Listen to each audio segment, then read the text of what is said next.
At the center of the universe, at the border between the light and the dark, stands Castle Grayskull. For countless ages, the heroes of Grayskull have defended the universe against the forces of evil. Walk through the Hall of Living Pictures and learn the history and mystery of the Masters of the Universe. Dive deep into the mythology of Eternia, Etheria, and more. For those who know the stories of Grayskull will come the power. The power to be supreme. The power to be all-knowing. The power to be Legends of Grayskull.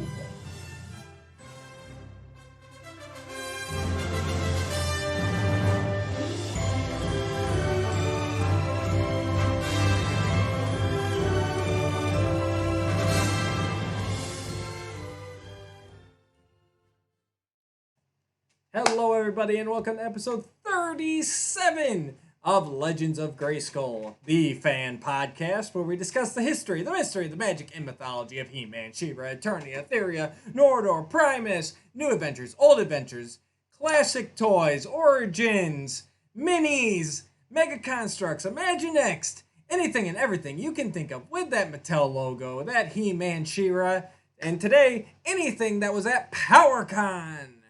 I'm Matthew Dooch. I'm here with Sean Scavarna. Sean, how we doing tonight?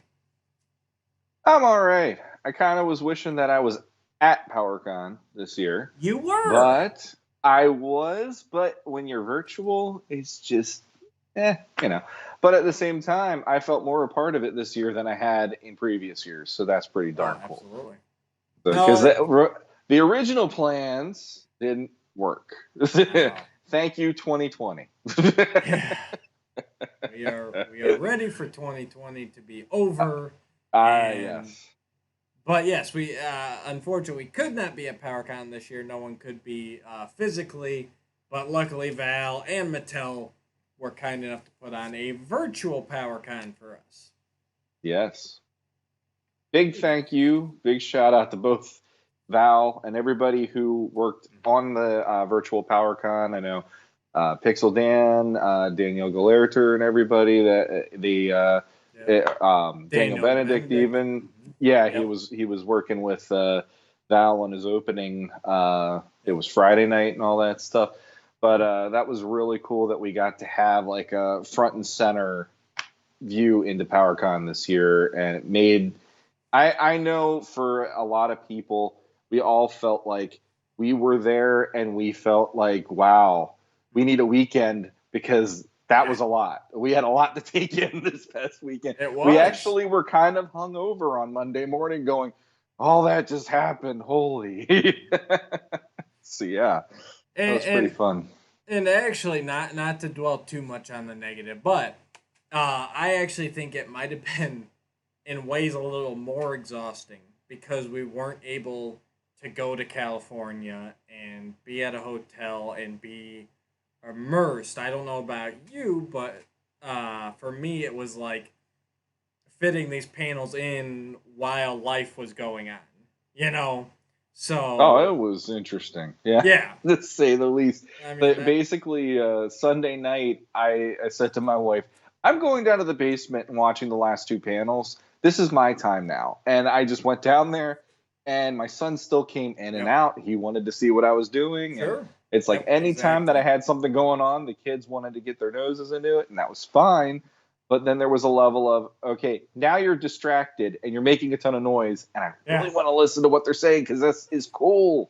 Right. So it was. We was love like I'm our torn. families. We love our families, but yeah, it was a little bit of that, I mean, the Saturday panels, because I had planned to be off by that first panel on Saturday, and the truck came in late, and so I was there. So I'm in the back room, breaking down the load with my headphones on, because I'm in the back room, and I'm listening to them, and then if they said something like, oh, look at this, and I'd like hurry over to my phone and be like, look at what? And then go back to breaking down the load, so... That's commitment. Yes. Well, it was the only way. I mean, that's it. I mean, hopefully they will release the panels here on YouTube or wherever, but, there was definitely no immediate replay available. So, Mm-hmm. But yeah, no, it was fun though. But in a way, it almost seems like it would have been less exhausting to actually like travel cross country at a point. You know what I mean? Well, you would have gotten a concentrated dose, Yes. basically. And on top of that, I mean, the thing for me that I'm hoping is the case for next year, especially, is just being able to get out there and Yep. just interact with a lot of the people that you're interacting with online all the time. And I know Absolutely. PowerCon in particular, it's always touted as this is like a family affair, Hmm. and Absolutely. like I wasn't in the fandom as hardcore as some people. I mean, you are definitely more hardcore than I was for certain periods of especially with classics and everything else. But I feel like I am a bit more of the fandom, and I'm a bit more entrenched with some of these people at this point. And now I'm like, well, it'd be really nice to be able to shake their hand or give them a hug or just say, hey, I really appreciated your work, or I really Yeah. appreciate this, or whatever. So next year, it's a fun, like, we got our toe in the water. Yep. Next year is going to be just jump right in, get in over your head, enjoy the heck out of it. And I will say one of the things that I felt was missed this year, and Val did say they'd be back last year, is more the fan panels. Oh, he had a term for them I'd never heard anywhere before. Oh, legacy. That's what he called them, legacy panels. Um, where you get some of the old filmation writers or the voice actors, or Hmm. looking at the stuff, because that's the one thing about this weekend. It was all the current stuff. Like the most outdate thing they talked about was the Masters of the Multiverse, which we'll get to in a minute here, and that led into something else. But basically, this was all the panels were all about Mattel, what currently Mattel is offering, basically. So there Yeah. wasn't any sort of like filmation panel or Mike Young Productions or anything like that. Um, Hmm. and I assume that was just time constraints. I mean, they only had a few months to get this all together, and they'd never done anything like it before. So, I mean, just kudos to them. They used Zoom for it, and I know with my kids' schooling, that also switched to Zoom late last year in March, to finish off the school year. That platform was a mess. Like, it was stalling all the time, it was freezing up, and that's with a class of like 20 kids. And I know at the one panel, Val said that they had close to 700 viewers on there, just on the Yeah. introduction panel. So, whatever they did behind the scenes, however they were running it, they did an amazing job, because I didn't have hardly any technical issues. And I mean, it was crisp, it was clear, and it was a good time. So, Hmm. uh, Definitely. And one quick thing is, I know earlier, either late last year or early this year, with a lot of the Roast Google podcasts, mm, he said that Mattel is definitely taking more of an active role in PowerCon, and this year yep. we could see that. Definitely, you can tell. Mattel was It through all the weekend pretty much, It was and Mattel's it, PowerCon. This was. yeah, This was all yeah. the Mattel part of it. That's what I'm saying. All Hmm. that other side was all missing this year, which I assume was Yeah. just a constraint of the time. But I think that was a good thing because, like we said, we were hungover on Monday morning. We were exhausted because, if anything, this PowerCon really showed Mattel has finally said, "Holy crap, we should be doing something with this." Yeah. So this is the PowerCon where they finally said, "Let's do it," and man, are they doing it! Yes. So it's like that's nice. And I also want to say really quick, I know Val has been doing PowerCon for many years leading up to this one, and Mattel now taking efforts to be more of a part of it. It's like the fact that it's gone this long without Mattel being like first and foremost the way that they are a lot more this year is amazing to me, that it's gone that long. And Yep. I know it took a year off here or there, but it's like, man, that just shows you the actual passion the fans have for this, Yeah. that they want to get together for this once a year and be able to commune with everybody and all that stuff. And it's like, Matt, we do have the power. Masters, Masters film. We have the power. We've made it this far, And again, I wasn't a part of the community as much as I am now, and I'm not leaving it anytime soon at this point because I've enjoyed it. But that's amazing for me to just look at and go, man, it's been this long and it's still going strong now. And those years it took off was actually, that was the most unfortunate thing, because I was looking forward to that year it took off, because that was when Val was trying to flip-flop. He was trying to do West Coast one year, East Coast the next year, then back to West Coast, and kind of flip-flop it across the country. And that's what forced it to take the year off, is he tried to get it going in New York, and it just fell apart, which was really disappointing to me, because I was so excited when it got announced. I'm like, New York? Like, that's like, depending on where, it's like an 8 to 10 hour drive. Like, I can get there in like a day. Like, that's, I think you're not, too far away from it, if I'm getting my geography right. Like, I'm about 3 to 4 hours away. Yeah, I mean, that's a day trip, really, if you wanted to make it, Depending where it is, and then there's the, dear God, how do I navigate a city when I'm living in the middle of central Pennsylvania? Yes. but what I'm saying, does not compute compared to trekking to California. No. You know what I mean? I've done New York already, so I understand how that would work, and it would have been fine. But Chicago it would be fun. would have been perfect. I was pushing for Chicago, because that's literally like an hour and a half, so I could be there in no time. Mm-hmm. But anyways, and I think that speaks a lot, and I hope. I don't want to get too negative, but I hope that Val and Company, who MV Creations run it. It's nice to see Mattel involved, but I also wouldn't like to see it be a regular thing where it's like all the Mattel show. Don't become too corporate. Just throwing that out there, because I think the fans are what makes up a good lot of the popularity. We kept it alive, and I think it'd be a disservice to go completely corporate. But I have nothing to do with it. So, one other negative thing I want to get out of the way real quick, and then we'll get to the good stuff. You're like Eeyore tonight, man. It's because I have so much good things to say, honestly, that I want to get out. But I also feel like we have to talk about this, because I know this is something that we talked about over the weekend that was frustrating to both of us. And that simply was the Grayskull treasure room.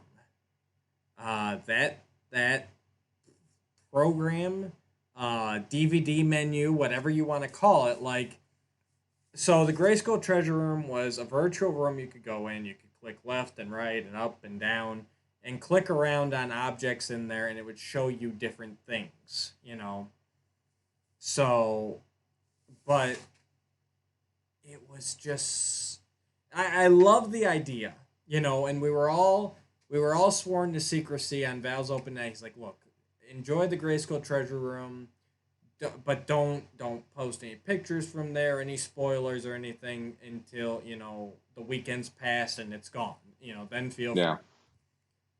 So right there, number one, my expectations were like, okay, there's some reveal in this treasure room. Like, they've put something in there that's like, either a new figure or a previously unreleased design or something, Mm-hmm. I think did you feel the same way after that opening night?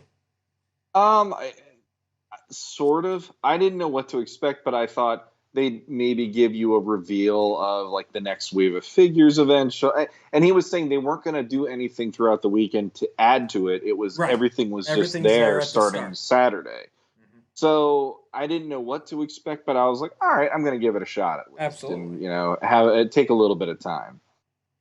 And basically it was, well, number one, it loaded incredibly slow. For me. I think it took about 20 minutes to load up on my laptop, and probably a good 5 to 10 minutes on my phone. So the phone loaded faster, which doesn't even make sense. But then it was also clunkier to navigate around on the phone. But basically, you'd scroll around and click on the weapons, and it'd show you like it showed you a picture of the minis, and then it showed you a picture of one of the it had a link to a YouTube video for one of the Powercon panels from last year. But it was basically like one of the old BCI DVD menus where like you could go and click on stuff, and that's exactly what it reminded me of. Was one of those old DVD menus where it had like little bits of animation stuff, and you could click and find the hidden buttons.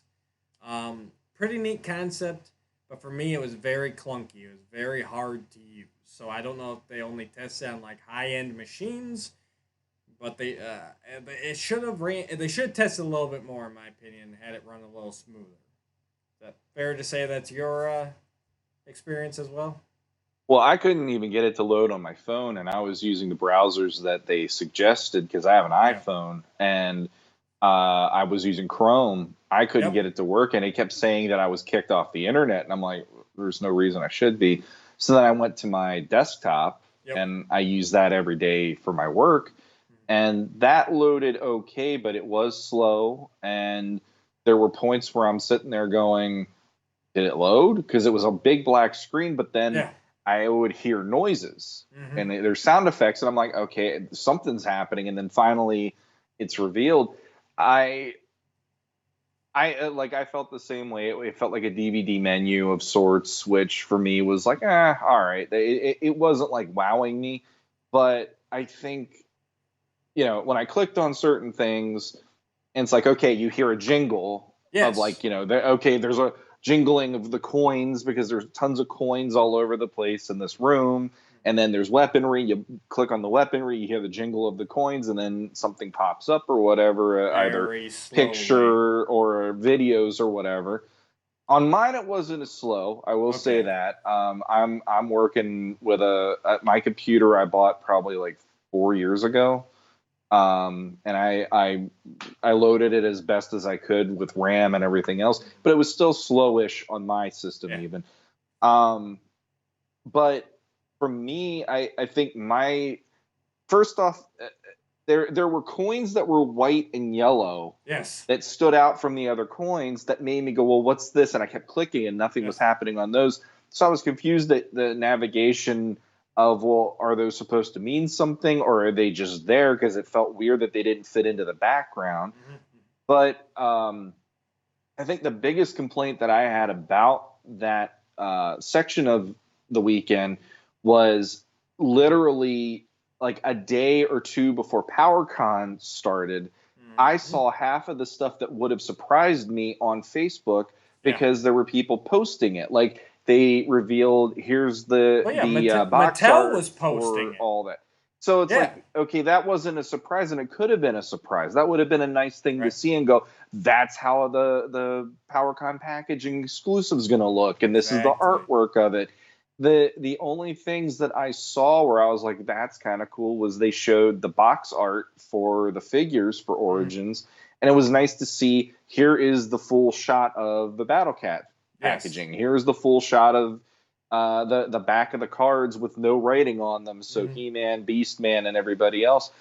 That was probably the only thing I took from it as, okay, that was fun because I'm an artist. I like to see artwork and see, the packaging designs and stuff like that. But there really wasn't much in the treasure room to make me go, oh, here's something that's really like, here's a deep secret kind of thing they're revealing in here. It felt more like all of this stuff is stuff that I've known for about a year, and leading up to PowerCon, I saw that 2 days ago. Right. So, there was this, well, everything was already answered before I even went in there. And that seemed really odd, especially the packaging reveals, because how is it I saw Axel Jimenez post that on Facebook like Thursday night, and then Saturday morning I'm looking at it in the treasure room going, I really wish he didn't post that, because that would have been at least a surprise then to go in here. Well, Mattel posted it first. That's the thing. Mattel posted, and then that allowed Axel to finally post his. Well, and I understand, but that's how I found it, was through him posting that, and I'm like, well, why did they even bother doing that right then? Right. Because, And that's my number one. That was my number one point there. It's like, the only thing in there that I had not seen before was they did show the full packaging for the She-Ra, the Powercon exclusive. You know, Yeah. before they had just shown the small shot of just She-Ra, they showed the full thing. That was the only thing in that room that I had not seen before that day. And it's like, so basically, I like the concept. I hope that's something they'll revisit in the future. But number one, test that thing on some lower schematic computers or, mobile or something. Like, find a way to bring that down so it's not completely just tying up all your resources and loading really slow, and put something worthwhile in it. Like, just one thing, And it was kind of the same thing as with you. It's like, so if you scrolled all the way up to the ceiling, you saw the dungeon grate, like the Grayskull dungeon grate. But it did nothing. It had some little animation stuff, but there was nothing hidden there. Same thing if you scrolled all the way down to the floor, you saw the coat of arms that's on the outside of the drawbridge.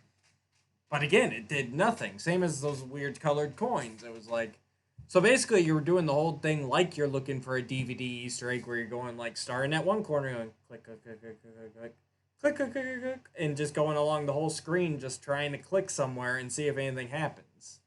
Yeah. So, Well, yeah. and the other thing I'll say is, after PowerCon, I don't like us talking about this is going, oh yeah, that happened that weekend. Yeah. It isn't something I've heard anybody mentioning in any groups since PowerCon.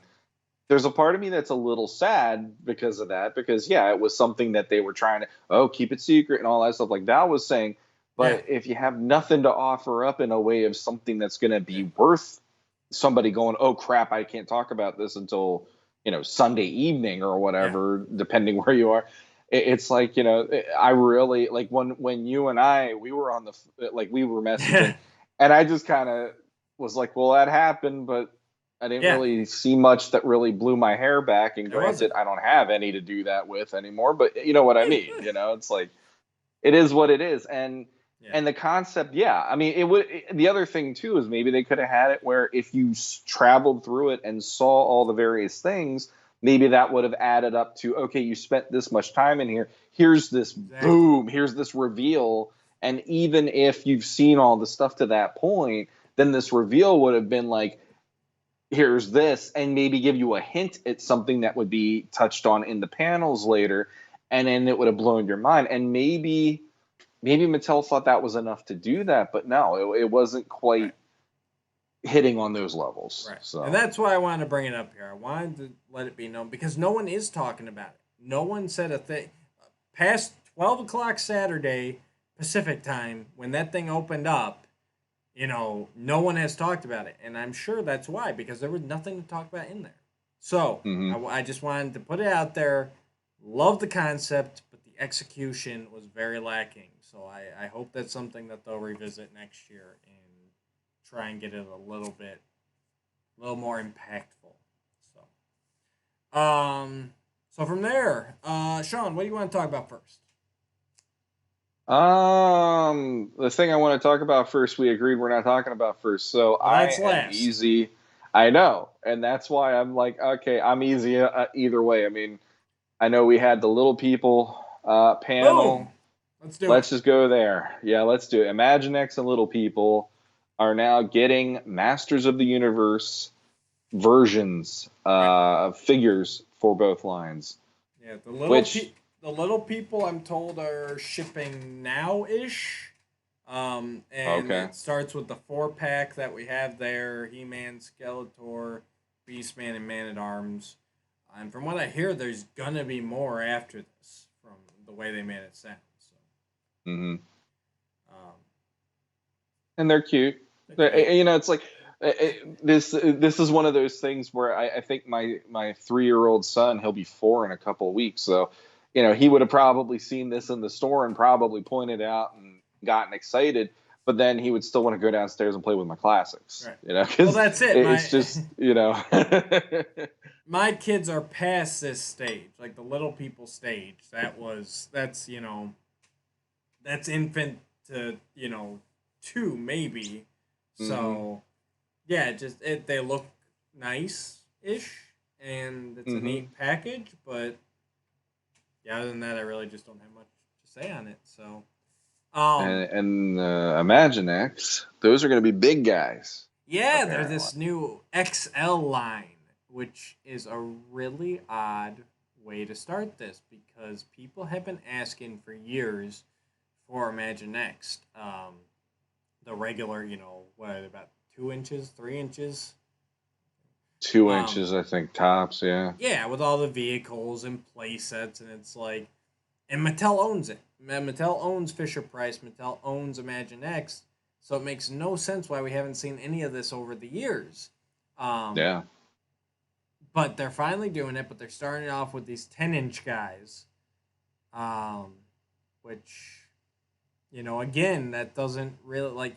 My kids have a ton of Imaginext. I've got Toy Story. I've got Batman. There's some Power Rangers.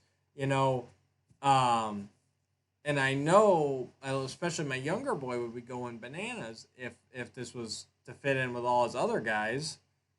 But they're starting with these 10-inchers, and excuse me, they're a decent price point. They're $9.99 for a 10-inch figure. What kills it for me is they decide not to include any weapons for these guys. And it's like, I mean, I get it for the little guys, the 2-inchers, because you're having a choking hazard, because their demographic, they says like 3 to 6. But man, for these 10-inchers, they should have come with a weapon. You can't tell me that a single piece of molded plastic would have really killed that price point. It's all you need: He-Man with a power sword, Skeletor with a Havoc staff, and Beastman with a whip. Done. But yeah. Yeah, I honestly haven't even been into that line too much. I see them when I'm out, and it's like, I am impressed by what they've done when I see them, and there's been so much of that line where I'm like, yeah, like Masters would fit into this so seamlessly that it's ridiculous. And yeah, the idea of the big ones, I don't get. I didn't even know they had giant ones until I want to say it was just last week at Walmart. I was walking down a different aisle for toys with my kids, and I'm like, oh, Optimus Prime. Hello. There's these big ones I had no idea Imaginext did. Interesting. And actually, now that I'm thinking about it, why would they have Optimus Prime? Because that's freaking Hasbro. I was letting you finish your sentence, and then I was going to question you on it. I think you're thinking I don't know. I think you're thinking of the rescue bots. I don't know. I just, like I said, my interest is not in either of these lines because of who I am as a collector. But yeah, the idea of the big ones to me is just like, that should be something that it almost reminds me of, in a really weird way, it reminds me of NECA when they put out the quarter scale Ninja Turtles. Yeah. And then they brought out the 6-inch figures later on and all that stuff. I don't know if they're testing the water at that price point to see if the people are there, and then they're going to bring out the full scale of everything else to fit in with everything later on, or what. I don't. Some of these decisions I'm still a little confused on, but I'm also not working for Mattel, so I don't know. Right. No, and they did make it seem during the panel that they are going to do the little figures, the regular size figures too. They're just starting with these, which I think is a little backwards, but what do I know? I'm not in the industry. One quick thing I want to point out here though is how they've kind of tweaked He-Man's harness and his chest symbol, where it's not quite the Iron Cross-ish anymore. It's a little more disconnected, where it's a circle and then 4 shapes, but there's space in between, so they're not connected anymore. I'm wondering if this is something that we're going to see going forward here. Is this, because that's a unique symbol that hasn't shown up anywhere else. I wonder if this is what Mattel is going to transition to try and get away from the alleged Iron Cross association. It's possible. I mean, I know there was an episode of Roast Google where they talked about it in depth about, rebranding He-Man basically, and how would he fit into our era right now. And, there is a huge push of, the Iron Cross or the whatever you want to call it. I call it the Iron Cross just because that's the easiest way of, thinking about it. But for other people, there's different terms they use for the symbol. And, it's like you can take a symbol and have it apply to something else, and its meaning is completely different. But then I think there is a feeling that Mattel now, having the investment back in the brand, is probably going to go, well, we need to have this symbol now be this trademarked, this is He-Man symbol, kind of like the Superman S or the Bat logo for Batman. So I think they are making the attempt to go, well, this is now He-Man's. This isn't necessarily an earthly symbol, Right. And that's up to them. They're a corporate entity. They can do what they want with the brand and all that. But, it's like, okay, let's see what they're going to throw at us that it's going to be the one that sticks, because we have now, like you said, we had 2000X having their different version of it. There's going to be a new version on that CGI He-Man and the Masters of the Universe coming out. So it's going to be all over the place. Well, and that's what I was wondering, because I remember the conversation when that CGI teaser image came out. People were talking about how the chest harness looked a little different and the symbol looked a little different. That's what I was getting at. I wonder if this is like a sneak peek. I wonder if they were actually working off something to come up with this design, or if that was just something they came up with out of left field. Who knows? I have thoughts, but I'm not really gonna get into it too deep, because I honestly the most that I noticed on the He-Man figure here was it was like his armor now is raised, and that part is now inset into the armor a little differently. Right. And that was the part that grabbed me more than the cross symbol itself. I was like, oh, okay, because I've seen fan art where they do that. I'm like, all right, they're doing it a little different this time around. So yeah, they did tweak it a little bit. So we'll see. So that's a Fisher Price. Let's see here. Oh, some books. What do you think about books, Sean? Oh, that's the foundation of what we're doing. That's one of them, at least. So the stories and everything.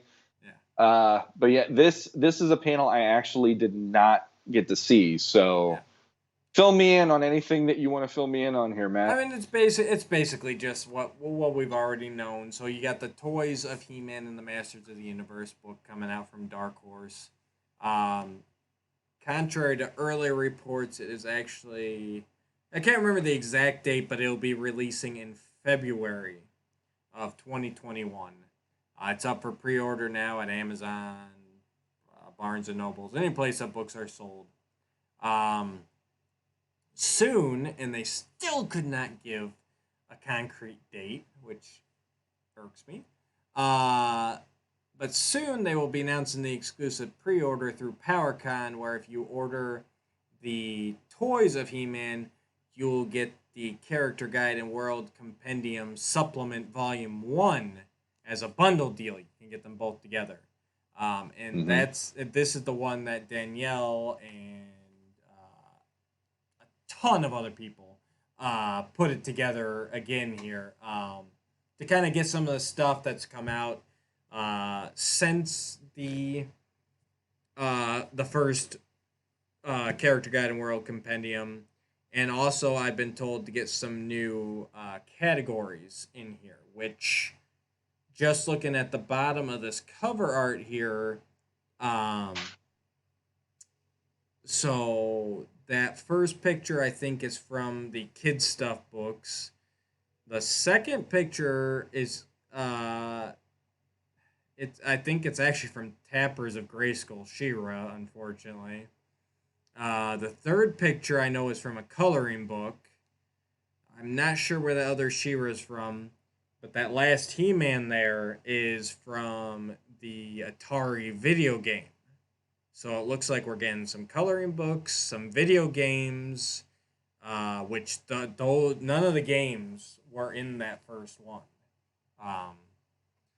So yeah, so not only, and I'm sure it'll include like all the classics, bios and stuff that have come out since then. Um, it's going to be a good time, and this is what I'm holding out for. This is what's getting me to buy the toy guide. I'd probably get the toy guide eventually, but knowing that the only way I can get this is to pre-order the toy guide, I'm going to be pre-ordering. And they did release the price point. It's $80 plus shipping for the bundle for the 2 books. So, you know, considering the toy guide, I believe, is going for $60 by itself, regular retail.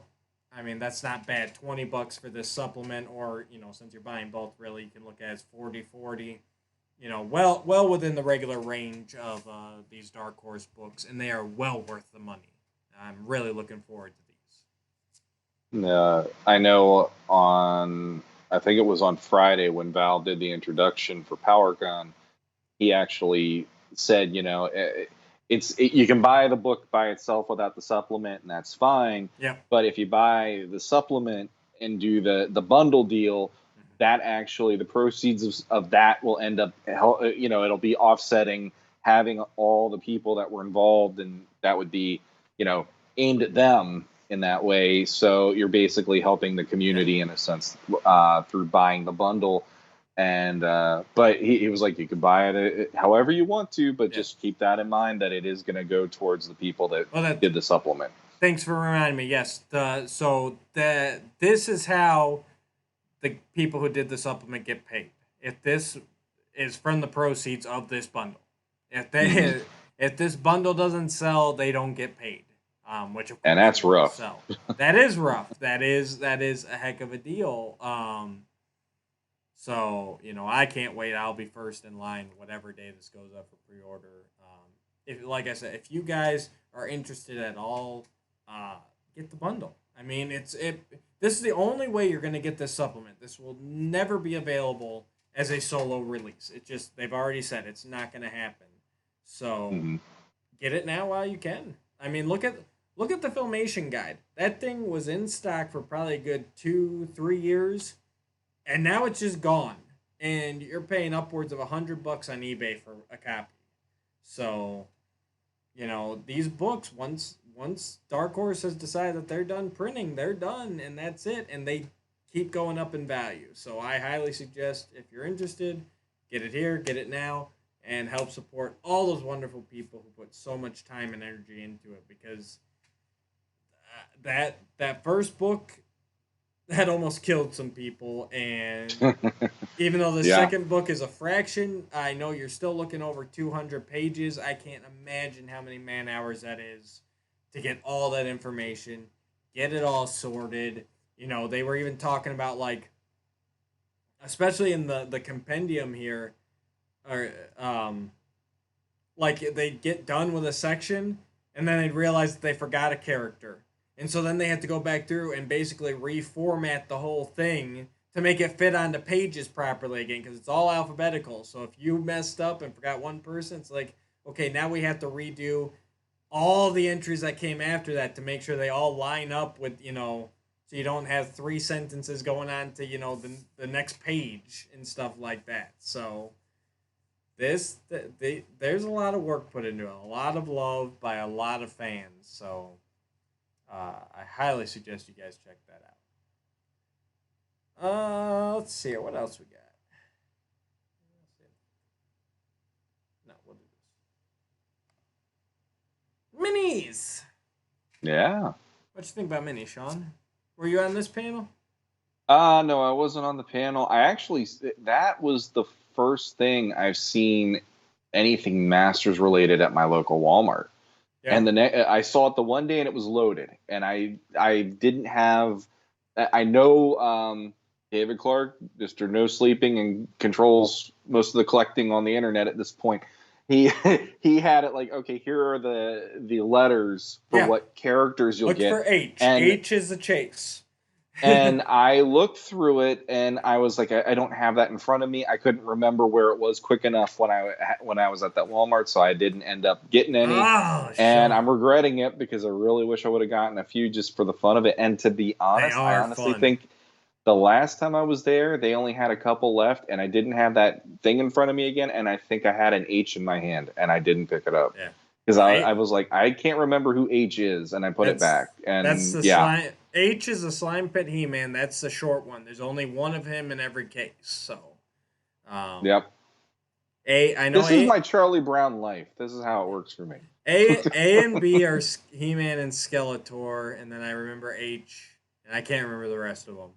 But and I've got to make sure these have not shown up at all at my local Walmart yet, unfortunately, because I want to get. I have all the characters that were released the first time. But there's still out of that first wave. There's Buzz Off, Jitsu, Slime Pit He-Man, and I think there's one more that wasn't released in the original ones. And actually, even in that wave, it's He-Man and Skeletor weren't released in this scale. It was Battle Armor He-Man and Battle Armor Skeletor. And He-Man and Skeletor in the original release were the San Diego exclusives, but they were a bigger scale. They were going to make them bigger, and then they shrunk them down even more for the general release. So, but I probably won't pick those up because coming out of PowerCon here, we find out that they're going to do vehicles. And the first two vehicles they're doing is a Roton with a Skeletor and Road Ripper with He-Man. And that made me so excited because Road Ripper gets that was one of my favorite vehicles as a kid. I played with it all the time, and it gets no love anymore. No one ever talks about Road Ripper. So for them to pull that out, like, here's the first vehicles we're doing, that's cool. And that they got that awesome window packaging with great artwork. It's nice to see all the artwork back again. Yeah, I'm one of those people where this is one of those, I pick it up just on a whim. It's like an impulse buy, basically. And the other day, like I said, if I would have had those letters in front of me, I probably would have just gone through the thing and gone, okay, I at least need a He-Man and a Skeletor. And then if I would have known the chase figure being H, I would have been like, yeah, grab that one too and stuff. Oh, yeah. So, yeah, I mean, I actually, from the originals, I bought a Scareglow off of somebody, and he threw in the mini of Scareglow with my purchase. And so I've had him on my shelf, but I don't have any of the other ones. So it's like, I feel like I'm kind of due to have a few of them lining the shelves with the bigger ones, And they're fun, and they're only $5. They're like, I mean, you can't beat that pricing for a little, and they're a good size figure. They're solid. I mean, and then you get the cool carrying case that they're doing now. So all this first wave comes in little Grayskulls, and then the second wave's going to be Snake Mountain, and then as we find out here, the third wave is going to be a Slime Pit, and then the fourth wave is going to be Anti-Eternia, which I'm curious to see what they do with that. It'd be kind of cool to see a Castle Hellskull like they did in the comic, based on the fan art with like the beautiful, like the angel face. But I have a feeling they're gonna cheap out and just do a Grayskull painted red and black. Probably, but it's still like that's such a creepy visage to me. Just that whole thing that it's like, yeah, I can just see that not going well with being on my shelf. Just be like, ugh. Yeah. But that stuff like that just gives me the creeps. So you have something that looks innocent, and all of a sudden it turns evil. It's like, oh, heck with that. But no, these are fun. There is a little bit of articulation to them, which makes them a little more interesting. And I mean, to be honest, they're not as annoying, in my opinion, especially knowing those letters, as it is to do the original blind box crap from Loyal Subjects when they came out. Because man, that was rough. No, exactly. And we get to see Attila in this upcoming wave. First time she's been released. Anti-Eternia, He-Man, and Man-at-Arms. They're really pushing the Anti-Eternia. You'll get Battle Armor, He-Man, Skeletor again. Clawful again.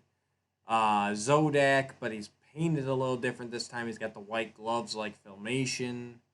So those guys are coming. They've got 4-packs coming with kind of a play set. It's like a cardboard box that opens up, and you got little like a 4 area like play levels in there.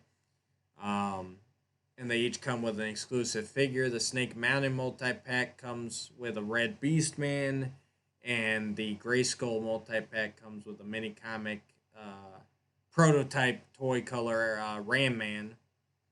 And then I'm assuming these are going to be the chase figures here. They got a slime-ified Zodak and Buzz-Off coming up. So, which I'm torn on those. I don't know what it is, but they're not quite grabbing me like the Slime Pit He-Man did, and I'm not quite sure why. Well, I don't know. Like Buzz-Off makes sense because they had him on the cover being slimed, and He-Man's trying to get to him and all that stuff. The Masters of the Universe magazine, yeah.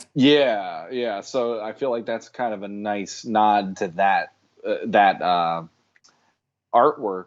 But beyond that, it's like, Zodak I would never equate to being in the slime pit because he's a cosmic enforcer. It's like he shouldn't even be near the slime pit. But if they made other ones that were that way, that are on Eternia, that makes more sense to me. But I don't know. Like, Loyal Subjects, not going on a crazy tangent, but Loyal Subjects has basically beaten the hell out of me for wanting to do anything that's a chase, because those guys really did some stuff to make you just go, I don't need these in my life. Like chase figures, I'm saying. And like in my, if I got a Slam Pit He-Man, awesome. That's a good day. If I don't get them, I'm not going to worry about it at the same time, because I just want the characters that I enjoy the most, really. But no, these are fun, and I do plan to get a few of them. Like I said, it'd be nice to line my shelves with, here's the little version and here's the big guy, and it's just, fun little nods like that. So. Oh, no, exactly. Yeah, they're just fun. I think it's the flatness, which maybe it's just because they're prototypes, but they don't look as slimy. They look like just like they're green. You know what I mean?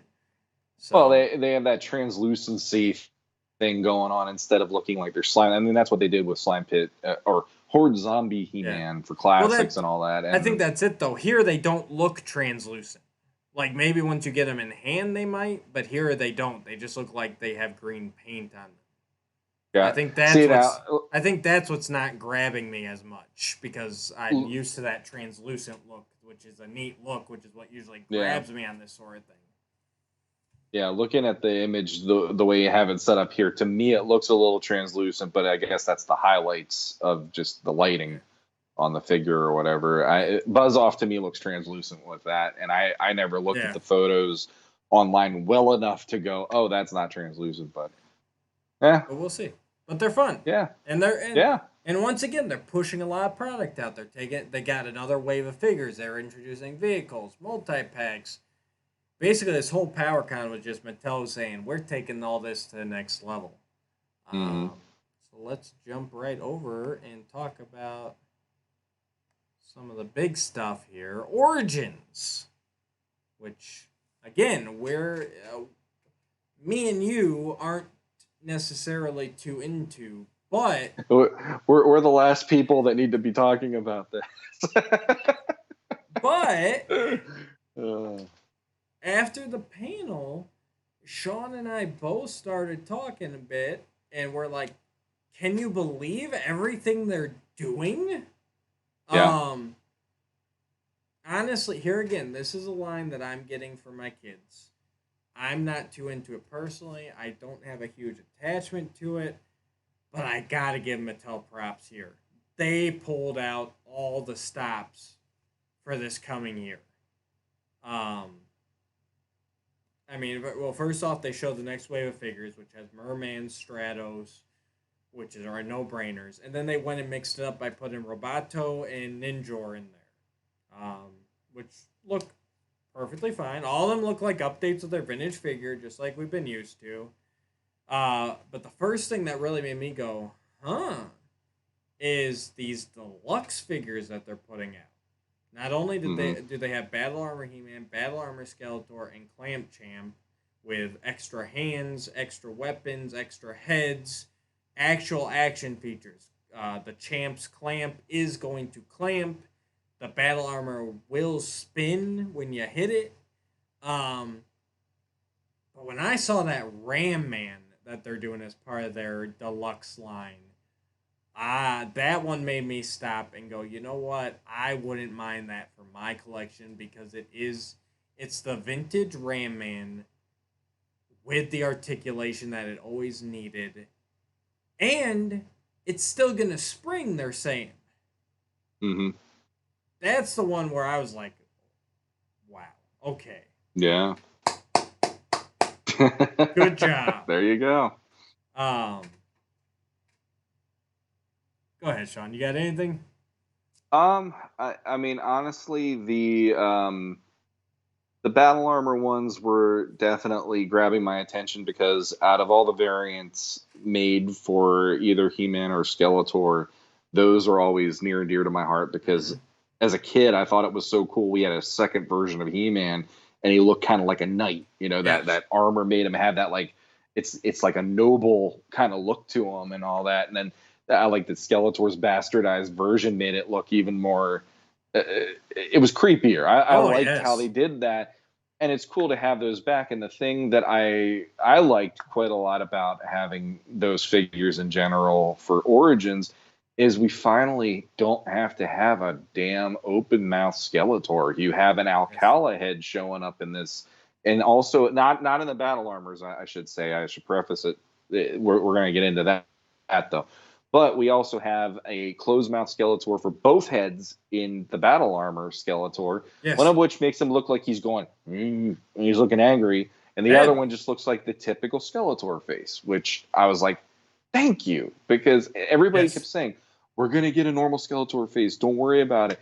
And I was so mad about, well, why do we have to do the open mouth for this, for the first release and all that? But they're making up for it here.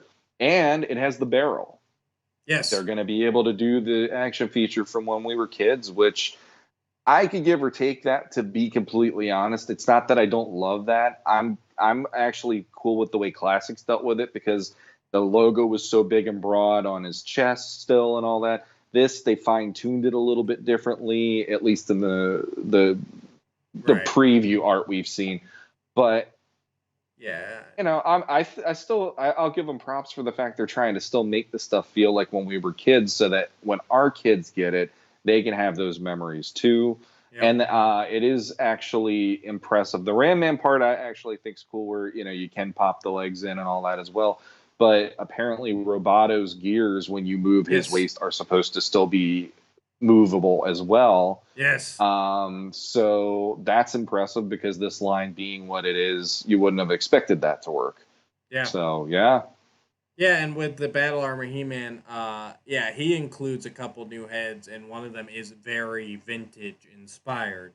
So it is nice to see them course correcting on that, where they go, okay, maybe we did mess it, because those were the two in the first wave that people were like, these heads are ugly.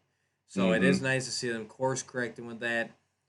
He-Man's got that cool energy effect that's supposed to go over his sword, like a transformation effect. It's nice to see things like that.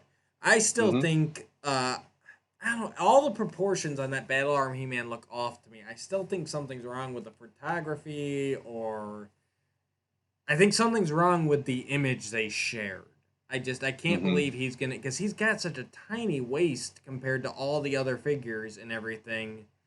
And his chest is weird. I mean, maybe it will come out like that. I don't know. But his proportions seem more off than the rest of the figures. So hopefully they'll have that corrected.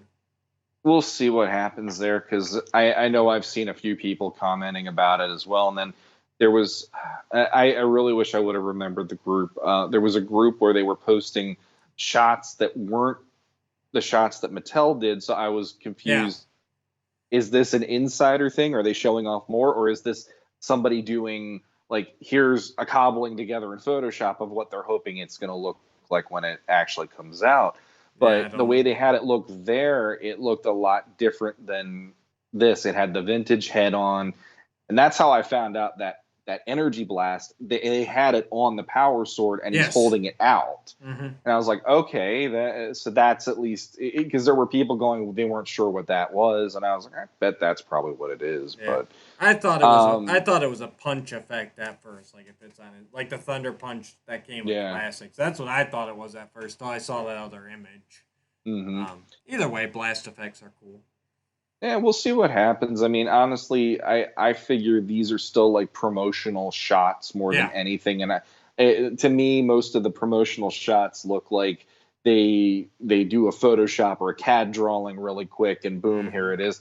So the chances of it looking like that probably aren't on the money. It might look a little more filled out when we Yep. see the figure in hand. But it's fun to see that they're going there already. We're getting those variants, and then the fact that we're getting those so quickly, that actually makes me go, well, if they're going to keep this going further, each wave maybe we're getting a new variant of them, Yeah. and then okay, obviously Thunder Punch, He-Man, Dragon, Dragon Blaster, Skeletor, and all the Terror Claws, because they've already done the Terror Claws for the wrestler figures and Flying Fist, He-Man, all that stuff. But then it's like, okay, so are we gonna maybe go and get an Ice Armor He-Man, Fire Armor Skeletor, perhaps, and get some of these variants that haven't been incorporated into lines other than here's the 2000X line had that, but they didn't go with it anywhere else in any other line to this point. So I mean, you don't think they'll just do like 2000X variants of stuff in this line, do you, Sean? Like that's not something that's on the table, is it? Oh, I'd hope so, to be honest. Think so? It would be nice. Maybe I don't if they expect it. maybe if But they it do would it be as nice. like a Target exclusive or something like Yeah. that, do you think maybe that could? You might be onto something. Huh. You might. Oh, what's that down there? Yeah, no, that's It's 2000X. It's 2008. That's where the Alcala Skeletor head comes That's right. with it. I know Sean got a little completely messed up there. I buried the lead there. Yes. But yes, there is a Target 2-pack of Cronus and Keldor looking straight out of 2000X. I mean, they even redid Cronus's armor because it's slightly different from Trapjaw's, and everything. So and then they come with so Cronus, Keldor. Cronus has a gun. Keldor has the purple power sword and the Havoc staff with like a green glowing effect on it, which looks really cool actually. Yep. And then it comes with the Alcala Skeletor head, and that was unexpected. I did not expect to see that at all. Yep, and when I called you to talk about it, I said that might be the pack to finally seal the deal that I'm gonna at least get some Origins on my shelf, because I didn't expect that. Yeah, And it's really cool. And out of everything they showed, that was the one to make me have a big smile on my face, to be honest. And all the other ones, it's like, it's nice to see that these are coming out. I have some ones that I'm like, all right, if I saw them, I'd pick them up. But that one I'm actually going to be trying to find, I think. Yeah, and it gave you that hope, like you were saying, it gives you that hope of maybe we could see an Ice Armor, maybe we could see a Teen Prince Adam, maybe we could see Chief Carnivis or Cool Attack or something like that. Exactly. They're not limiting themselves as much anymore, it seems, as we were originally worried they were going to. And I'd like to point out real quick, the pricing on this stuff isn't bad. Obviously, the regular figures are $15. The deluxe figures are only $20. So only $5 more to get all that more accessories. And then the 2-pack, it's a Target exclusive, and it's only $30. I mean, that's two $15 figures. I mean, they're actually keeping this stuff relatively good priced, with one exception, I think, and that is the Panthor that was announced, which they have the regular Panthor, which is just a painted purple Battle Cat. And he'll retail for the same price as Battle Cat, which I believe was $25. Yeah. And then they also have a flocked version of Panthor, which will be a Walmart exclusive, and that will retail for $40. That's the one where I'm going like, okay, you're telling me that a bit of flock and a special box costs $15 extra. That's the only one out of all this stuff where I've gone like, that pricing seems a little wonky. but apparently the price of flock has gone up since the 80s. See, I'm the worst fan because like I had Panthor as a kid, and yeah, it was great that he was flocked and all that stuff. It was like the nice little feature, and I remember like even as a kid, it was fun.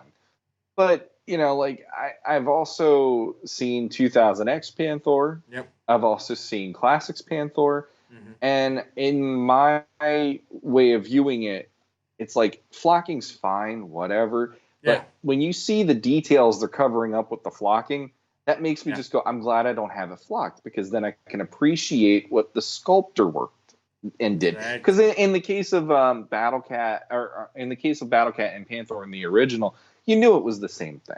In the case of Classics, there is a little difference between the faces, and some of that. So they did go out of their way to go, oh, we're not just making you buy a Battle Cat, but he's spray painted purple, So, and that's something where it's a pixel damn thing. He's always rallying. He was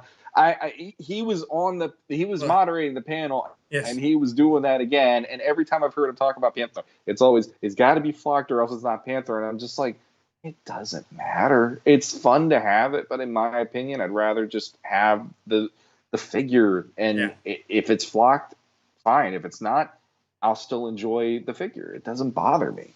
See, I'm the same way. I prefer no flock. Same as you. I think it hinders the sculpt and everything, and I am good with there not being flock on Panthor. I have no problem with that. So.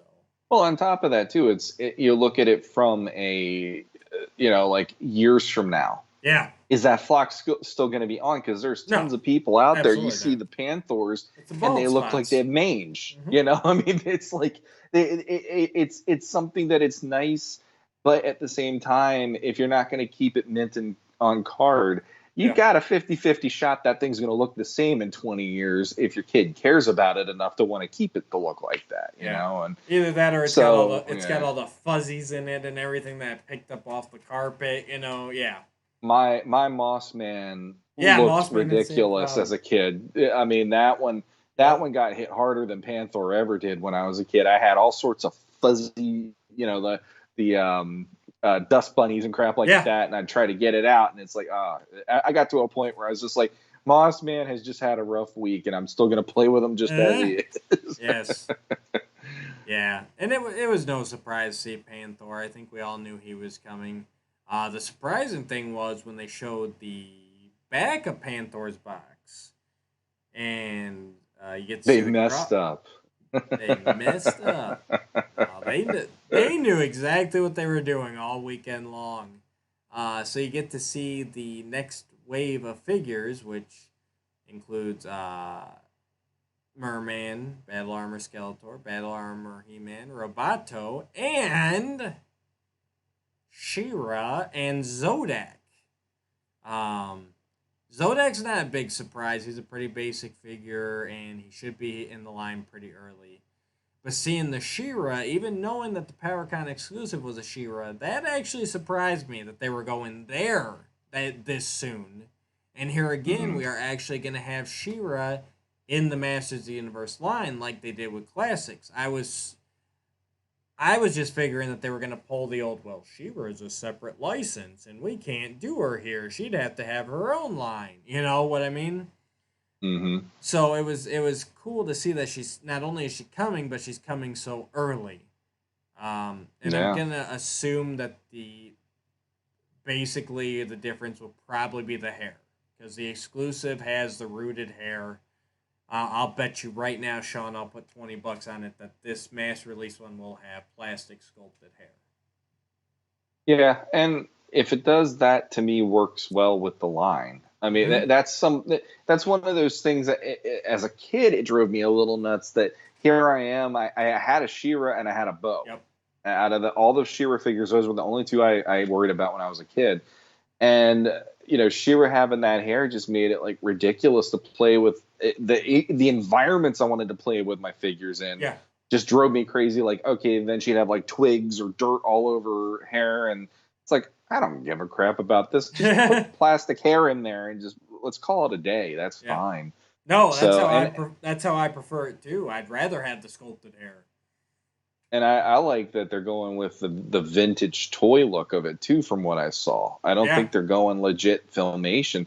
So there's a part of me going, I kind of dig that they're going to the source to reintroduce her in a way, because that look for her is equivalent to me of the dual power swords, where it's like it got lost in time. You Yep. only see it if you go to the mini comics or if you had the original figures. Yep. So it's kind of nice to go, hey, that style isn't necessarily out the window. Here's this take on it again, Right. especially with it being called Origins. So there No, you go. exactly. And it's like, and that is one of this toy version of the vintage She-Ra and the vintage toy of Catra are two of the most requested variants that Classics never delivered on. So it is nice for those people that they're finally getting their representation. Hmm. Um, Here again, it just feels like Mattel really did an about face. It feels like on what this line should be, and they went, you know what? No, we're gonna lean, because it really did. Coming off this first couple waves, it felt like, okay, we're basically just rehashing the vintage with a scare glow thrown in earlier, and now it feels like they're actually trying to be like, well, how can we, cheat this a little bit, or how can we push it to the next level? Uh, Yeah. Case in point here, I think anybody would have said that the next vehicle would have been either the Battle Ram or the Roton. And what did they give us? A Land Shark. I mean, Yeah. even Classics couldn't give us a Land Shark. You That's know, true. and it's a cool vehicle. It looks amazing. Um, it's the vintage, made bigger. They said. And again, not a bad price, $40. They said the rolling and chomping action works just like you remember it, and they kept mentioning that they made it a little bit bigger. So I wouldn't be surprised if they didn't make it big enough for our classics figures to maybe slide in there. Yeah, yeah, that's what the speculation of the weekend was, and that's kind of fun. Yeah. Not gonna lie, that was really cool, and out of all, like I never disliked Landshark. I actually the Roton to me is kind of boring. Like some of the other stuff for Skeletor, like I like Spydor. If they Oh come out yeah, with a yeah, Spydor for this, I'd actually be like, yeah, sign me up, because that was one that I didn't even ask for it. My parents got it for me for Christmas. And yeah, I remember just like turning it on and watching it crawl across my living room, and my mom's like, "Oh, I hate that thing. It's so creepy." And I'm just like laughing and like, "Oh, it's the yeah. greatest." And like Landshark was right there with it, where Oh, the absolutely. color scheme was always fun, and plus the fact you could put the figures into the jaws and chomp Yeah, them and stuff. I mean, so and just the fact that we can have our classics in there too, because people would have loved to have that in classics. Yeah, so win-win and yeah, all, whether you like classics, whether you like origins, win-win. yeah. So No, I think so. I think this is a solid, second year lineup. The artwork looks fantastic. Actually, Jimenez and a couple other guys, I can't remember their names. I'm sorry, but they all worked incredibly hard on this to really give you that vintage feel, but taking it to the next level. yep. Um, we do have two new mini comics coming in these waves. There will be one. The regular assortment figures, the $14.99 ones, will have one mini comic, and the deluxe figures will have their own mini comic. So getting slightly better, but Mattel, I think you still need to up that a little bit. I think you Yeah. need at least two mini comics per wave, as in, the base figure should have two, a hero and a villain mini comic, and then the deluxe figure, same thing, a hero and a villain mini comic. I mean, come on, guys, you're only doing these 6 pages. You're not even doing them a full mini comic like you used to. I think you guys can afford it. Yeah, Again, that kind of shocked me, where that was a question, and they're like, "Yeah, yeah, we're gonna stick to the format we already have," and it's like, well, okay, but that's always going to be one of those. Hey, when we were kids, we had it awesome because we had those mini comics, and we had a lot more pages and a lot oh more yeah, story in those. So But it's Absolutely. it's a double-edged thing. It's like, okay, we had it better as kids, but at least they're going back to that because that was part of what made the line special too. So Exactly.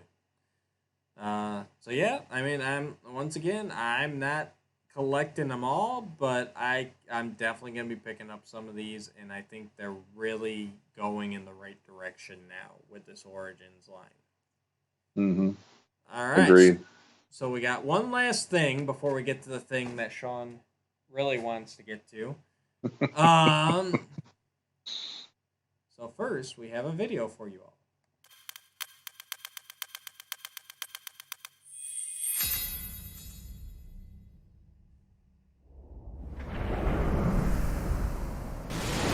Next year, explore the secrets of Castle Grayskull. Discover fabulous secret powers. And create your own legend with friends. To become masters of the universe. You have the power!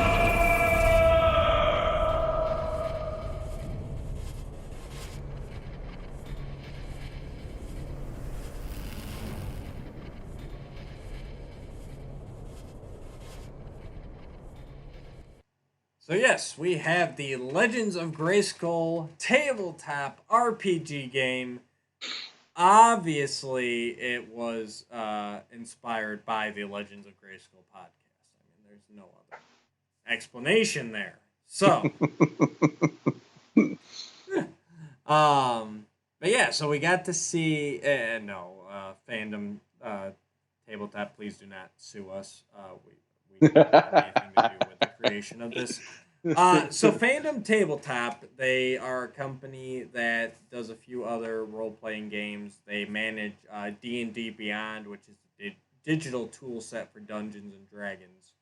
And they now have the license from Mattel. They have developed an RPG and a digital tool set.